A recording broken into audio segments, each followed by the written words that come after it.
There's a quiet intensity inside the Tactical Operations Center for the Royal Canadian Battle Group. Canadian troops are out patrolling in southern Afghanistan. It's dangerous territory, and everyone is watching closely. The security situation, I don't want to say is unstable, but there's contacts daily. According to Operations Officer Major Jason Guinea, the Canadians are seeing an increase in violence because of how his battalion is approaching the mission. We're taking the fight to the enemy during the winter months when traditionally they've gone to ground. However, they aren't doing this mission alone. They're getting some help, and it's coming from thousands of feet off the ground. From the sky, U.S. Air Force unmanned aerial vehicles patrol the ground, providing intelligence, surveillance, and reconnaissance, also known as ISR, to the troops in the fight and to those in the Operations Center. This ISR mission is one of Secretary of Defense Robert Gates' top priorities in Afghanistan.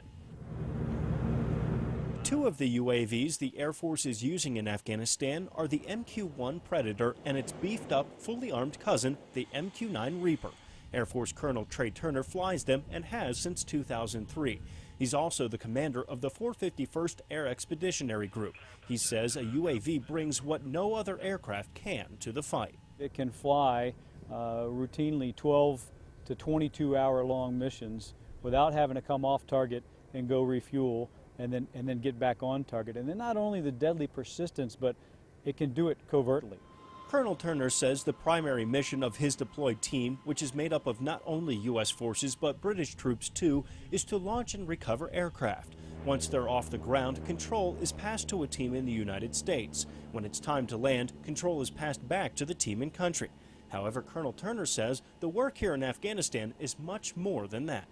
In accordance with the SecDes priorities, we want to try to squeeze every bit out of air power that we possibly can. So, when pilots and the sensor operators they sit next to aren't launching or landing, they're flying their own full missions over the battle space. Major Guinea says this is a huge advantage for coalition forces.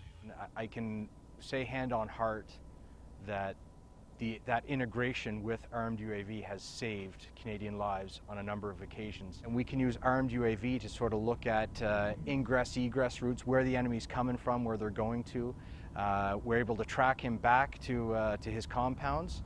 And with the loiter time on these UAVs, we can stay up there for hours. I mean, a few weeks ago, we tracked a target for 13 hours. We could have struck him right away, but we decided to be persistent, to pursue him, and then in the end we were able to strike. Tracking and destroying the enemy is only part of the story. UAVs have also played a major role in counter-drug operations. Narcotics in Afghanistan is the nexus for the Taliban. It's how they're funding their insurgency right now.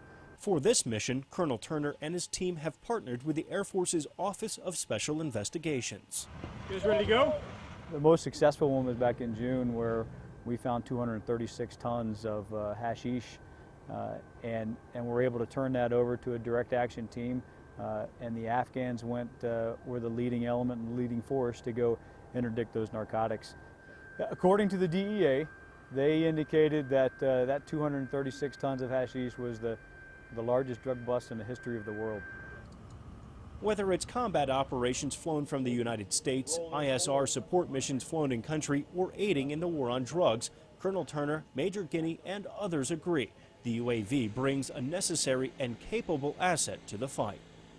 In southern Afghanistan, I'm Marine Sergeant Brian Buckwalter.